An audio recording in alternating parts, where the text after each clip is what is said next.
تحصیل کلاچی کے علاقے گرا گلداد کی 2 لڑکیاں لڑکے بن گئیں، لیکن علاج کے وسائل نہ ہونے کی وجہ سے ان کا یہ خواب ابھی تک تشنا ہے۔ دیکھتے ہیں عرفان سہیل کی یہ خصوصی رپورٹ۔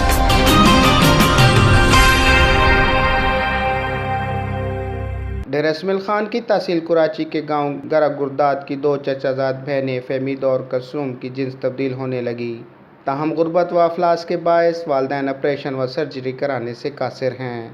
پہلے لڑکے ہن ہن لڑکے ہن تے ان دے بعد اساں کو بس اسی شے دی ضرورت ہے جو اے اساں دے نال ہمداد تھی ونجے تے اون دے باوجود اے مکمل لڑکے ہو ونجن جو بس اساں انہاں دا علاج کرو چا ڈاکٹر آ کے جن آپریشن تھی ویسی 1% انہاں دے وچ مطلب زنانہ کونی۔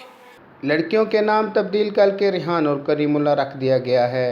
چہرے پر مونچھوں کے آثار بھی ظاہر ہو چکے ہیں، جس تبدیل ہونے پر لڑکیاں خوش نظر آتی ہیں۔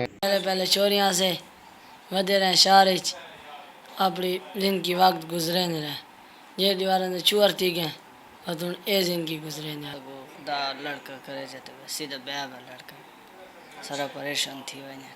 ڈاکٹرز کے مطابق آپریشن کے بعد یہ مکمل طور پر لڑکے بن جائیں گے۔ کیمرہ مین محمد عامر کے ساتھ محمد عرفان سہیل، اعتدال نیوز، ڈیرہ